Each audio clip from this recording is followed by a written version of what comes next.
As an approved one. உன்னுடைய வாழ்க்கையின் இலக்கு என்ன அப்படிங்கிறதான்.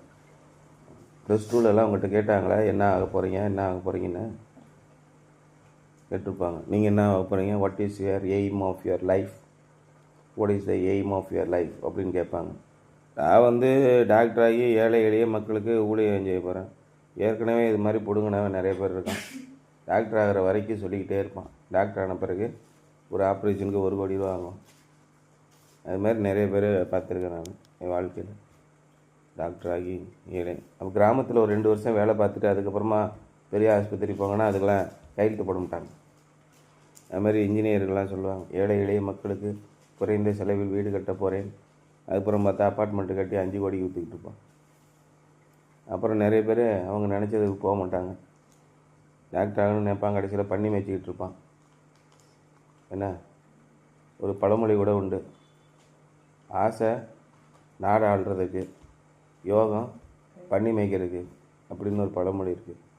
இப்போ நம்முடைய வாழ்க்கையின் இலக்கு என்ன அப்படின்னு தெரிஞ்சுக்கிடணும். ஆனால் பைபிள் என்ன சொல்லுதுன்னா, இதுதான் உன்னுடைய வாழ்க்கையின் இலக்கு, இந்த அப்படி அதை நோக்கி போ அப்படின்னு சொல்லுது.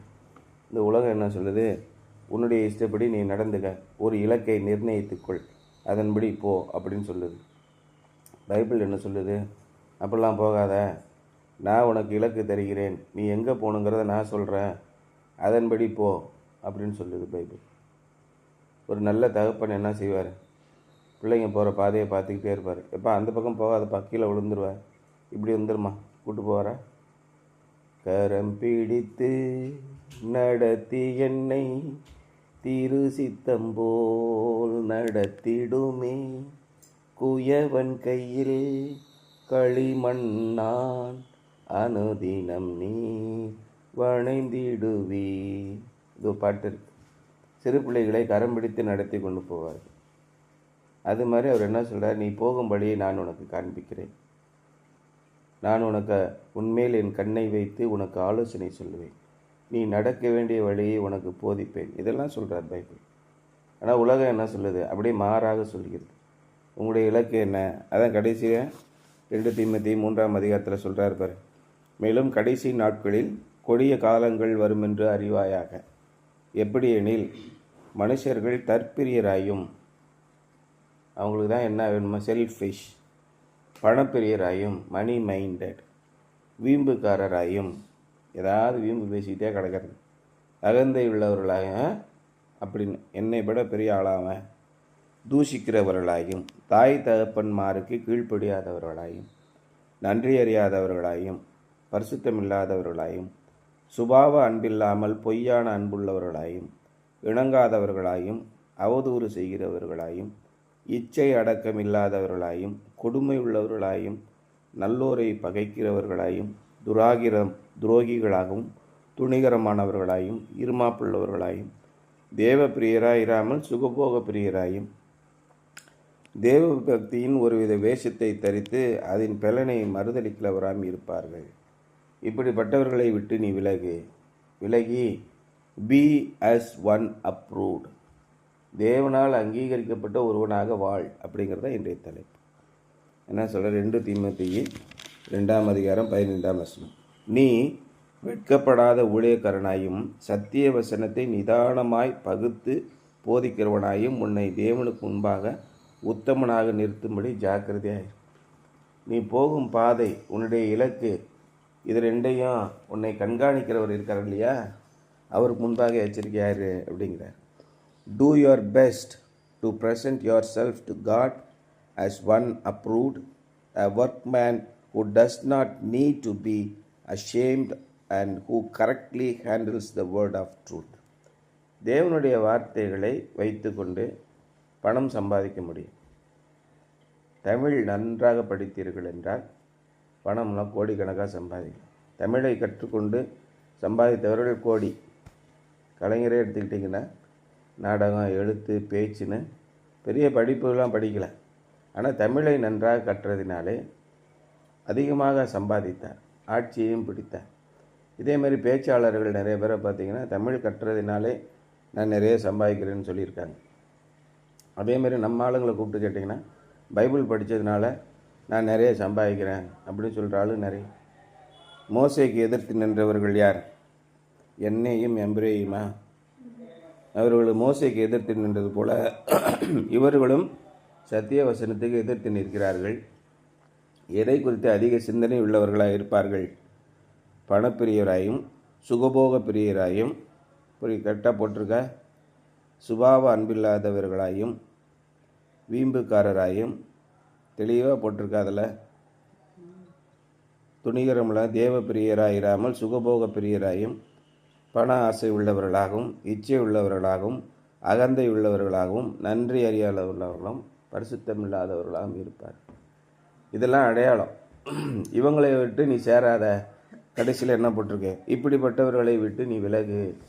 அவங்க கூட போய் ஐக்கியம் பண்ணிக்கிட்டு இருக்காத.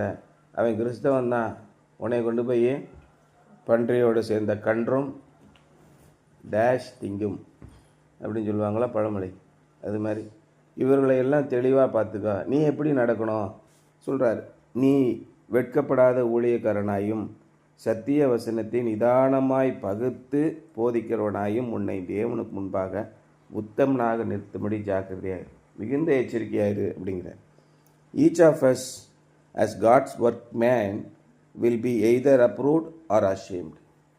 தேவனுடைய கையின் கிரியையாக அல்லது தேவனுடைய ஊழியக்காரராக நாம் நம்முடைய செயலுக்காக ஒன்று தேவனால் அங்கீகாரம் பெறுவோம் அல்லது சபிக்கப்படுவோம்.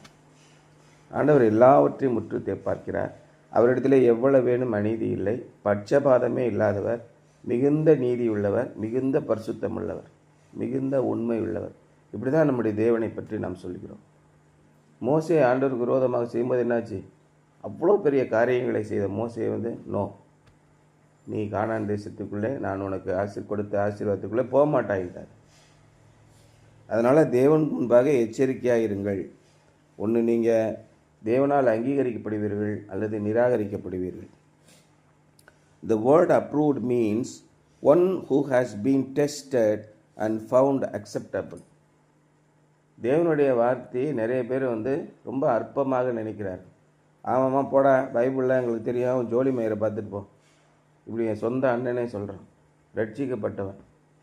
எப்படி சொல்ல முடியும்? தேவனுடைய வசனத்துக்கு பயம் இருந்துச்சுன்னா சொல்லுவாங்களா? ஒரு நாயின் தேவையில்லைன்னு ஒருத்தன் சொல்கிறான். நீயோ தேறியவனாக தேவனுடைய வசனத்தை நிதானமாய் பகுத்து போதிக்க. இதுதான் நம்முடைய டார்கெட், உங்களுடைய வாழ்வின் இலக்கு. நீங்கள் எதை செய்தாலும் தேவனுடைய நாமத்திற்கு மகிமையை கொண்டு வரும்படியாக செய்ய வேண்டும். One who has been tested and found acceptable. உங்களுக்கு பரீட்சைகள் வரும், அந்த பரீட்சையில் பாஸ் பண்ணோம்ல இந்த பக்கம் வா. அப்படி பரீட்சையில் பாஸ் ஆனவர்களாக இந்த பக்கம் வாங்க. தேறினவனாக, நீயோ தேறினவனான என்ன அர்த்தம்? பாஸ் ஆகணும். தேர்ச்சி விகிதம் ஒன்று சொல்கிறாங்களா? +2 10th தேர்ச்சி விகிதம் எவ்வளவு? 75 பேர் தேர்ச்சி பெற்றுட்டாங்க, மற்றவங்களாம் தோல்வி அடைந்து விட்டார்கள். அது மாதிரி நீயோ தேவனுடைய மனிதனே எச்சரிக்கையாயிரு. The term was used for testing and approving metals.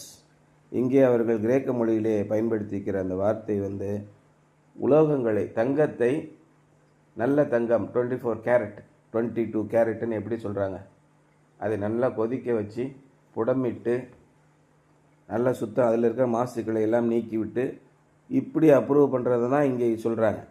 Each trial that we go through forces us to study the word and find God's will. நாம் செல்கிற ஒவ்வொரு சோதனையும், நாம் உட்படுகிற ஒவ்வொரு சோதனையும் நம்மை சோதித்து தேவனுடைய வசனத்தில் வேறு ஏதாவது இருக்கிறதா, ஆண்டவர் ஏதாவது என்னிடத்தில் சொல்ல வருகிறாரா என்பதை ஆராய்ந்து பார்ப்பதற்கு உதவி.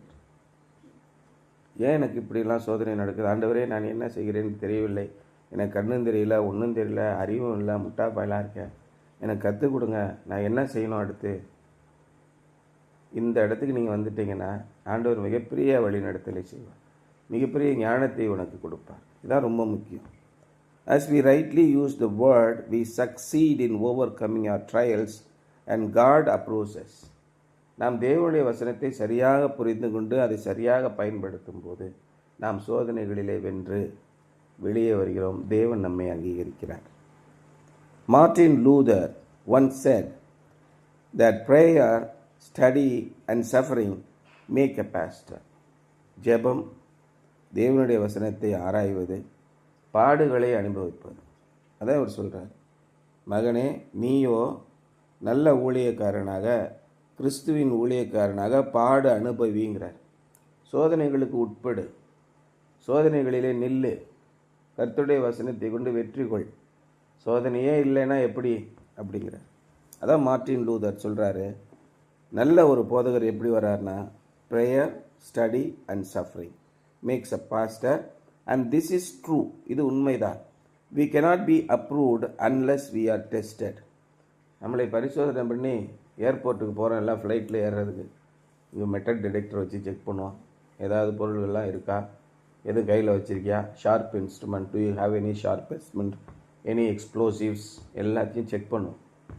அதை செக் பண்ணி அதை செக் பண்ணி உங்கள்கிட்டலாம் எந்த விதமான அபாயகரமான பொருட்களும் இல்லை, வெடி மருந்துகளும் இல்லை, ஆர்ம்ஸ் அண்ட் அம்யூனிஷன் எதுவுமே இல்லை அப்படின்னு சொன்ன பிறகு உங்களை அங்கிட்டு போக சொல்லுவோம். இல்லைன்னா நீங்கள் ஏர்போர்ட்டுக்கு போக முடியாது, மேலே பறக்க முடியாது. எல்லா இடத்துலையும் எல்லா ஏர்போர்ட்லேயும் நடக்கும். அதே மாதிரி உங்களை சோதிக்கவில்லை என்றால் எப்படி உங்களை அங்கீகரிக்க முடியும்? What does it mean to be ashamed? சரி, அது ஒரு பக்கம் இருக்கட்டும். வெட்கம் அடைவது என்றால் என்ன? Secondly, it means that such a workman's production is below standard and cannot be accepted. அப்போ கலப்படமான ஒரு பொருளை வாங்கும்போது நம்ம என்ன பண்ணுறோம்? அமேசானில் டூப்ளிகேட் ப்ராடக்ட் வந்துருச்சுன்னா என்ன பண்ணுறோம்? ரிட்டர்ன் போட்டுருவோம். அதெல்லாம் ஏற்றுக்கிட முடியாதுங்க, டூப்ளிகேட் போட்டுறோமா? இது எச்சரிக்கையாக இருங்க. நம்முடைய கிரியை, இந்த உலகத்தில் நாம் வாழ்கிற வாழ்க்கை சரியில்லை என்றால் தேவன் நம்மளை அங்கீகரிக்க மாட்டார். we will be failed. இல்லையா?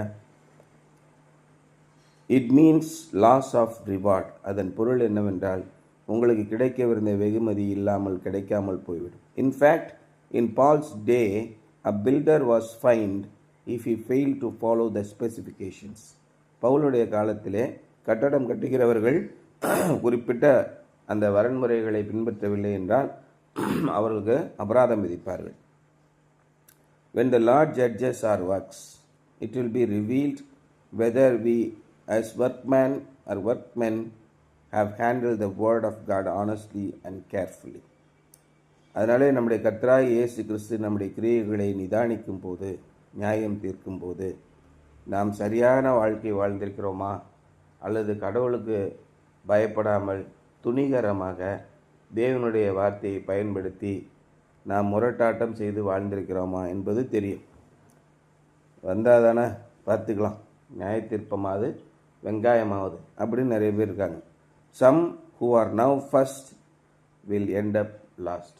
இன்றைக்கு தேவனுடைய பரிசுத்தவான்கள் என்று சொல்லிக்கொள்கிற, அநேகருக்கு முன்பாக நாடகம் ஆடுகிற, நடிக்கிற, பார்வைக்கு நீண்ட ஜெபம் பண்ணுகிற இவங்களெல்லாம் ஏற்கனவே பார்த்தாச்சு. போயா எல்லா கருவும் பண்ண வேண்டியது. ஆனால் நம்முடைய உறவினர்களுக்கு முன்பாக என்ன செய்வாங்க? அப்படியே பரிசுத்தவான் குஞ்சிகளாக ஜெபம் பண்ணுவாங்க. அது இயேசுவே சொல்லிட்டார், பார்வைக்கு நீண்ட ஜெபம் பண்ணுகிற இவர்களை என்ன பண்ணுவாங்க? they'll be lost. எளிமையான விசுவாசம் உள்ளவர்கள். ஒரு கானானிய பெண் வந்தாள், இயேசு கிறிஸ்துவை பற்றி கேள்விப்பட்டிருக்கிறாள், அவள் மீது நம்பிக்கை வைத்திருக்கிறாள். உறுதியான அசைக்க முடியாத நம்பிக்கை. 5 வேளை தொழுவதில்லை, வேதாகமத்தை படித்ததில்லை. கல்லாதவர்களாகிய இந்த மக்கள் சபிக்கப்பட்டவர்கள் என்று யார் சொல்கிறா? பரிசேயரும் சதிசேயரும் சொல்கிறான். நாங்களாம் படிக்கலைங்க, படிக்க தெரியாது, ஆண்டவரை பற்றி எனக்கு தெரியும், அவர் எல்லாத்தையும் வல்லமை இல்லவர், அவர் நீதிபரர், நான் இந்த ஏழை கூப்பிட்றேன், ஆண்டவர் கண்டிப்பாக எனக்கு உதவி செய்வார். உறுதியான விசுவாசம். வந்து கேட்குறேன், பிள்ளை உடம்பு சரியில்லை, கொஞ்சம் காப்பாற்றுங்க.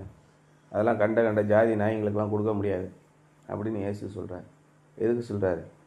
இவங்களெல்லாம் சுற்றி இருக்கிறவங்களாம் என்ன சொல்கிறான்னு பார்ப்போம் அப்படின்னு பார்க்குறக்காரு. அதுக்கு அந்த அம்மா என்ன சொல்லுது?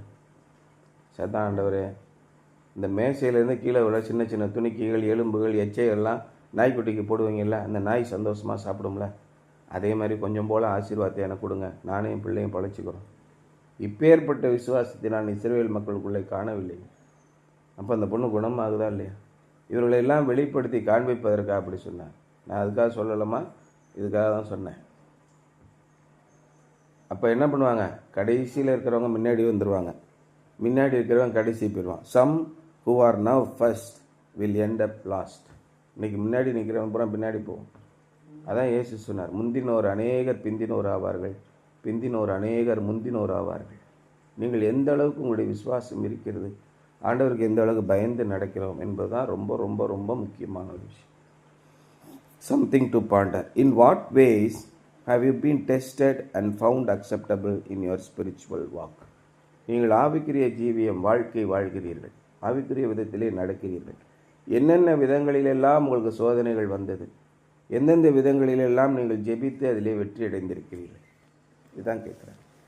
நம்முடைய சொந்த வாழ்க்கையிலே அனுபவம் இல்லை என்றால் நாம் தேவனுக்கு பிரியமானவர்களாக இருக்கவே முடியாது. தேவனுக்கு பிரியமானவர்களாக என்ன பண்ணணும்? அவருக்கு பிரியமான காரியங்களை செய்யணுமா இல்லையா? அதை முதலாவது செய்யுங்க.